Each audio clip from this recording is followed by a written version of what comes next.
খোয়াই আগরতলা সড়কের বেহাল অবস্থা, দ্রুত রাস্তা সংস্কার সহ বিভিন্ন জনস্বার্থমূলক দাবিতে বৃহস্পতিবার খোয়াইয়ের ধলাবিল এলাকায় জাতীয় সড়ক অবরোধ করে কংগ্রেস।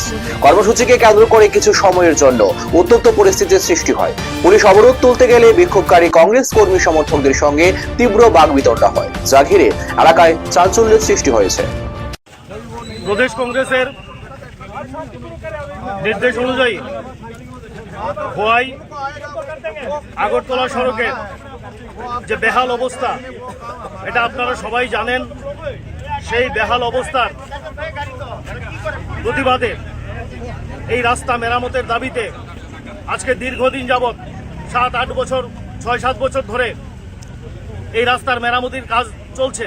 এখানে লুটের রাজত্ব চলছে, কমিশন বাণিজ্য চলছে, নিম্নমানের কাজ হচ্ছে। রাজ্য সরকারের এদিকে কোনো হেলদোল নেই।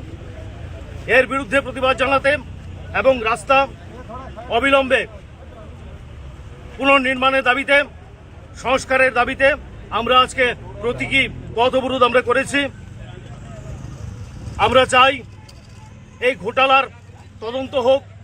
যে আর্থিক ঘোটালা হয়েছে, কমিশন বাণিজ্য প্রত্যেক জায়গায় জায়গায় কমিশন, এই বিজেপি সরকারের আমলে আমরা দেখতে পাচ্ছি নিম্নমানের কাজ যে কোনো জায়গায় হোক নিম্নমানের কাজ হচ্ছে। নতুন করে বিল্ডিং বানানো হয়েছে, বিল্ডিং ভেঙে পড়েছে, ফেটে গিয়েছে।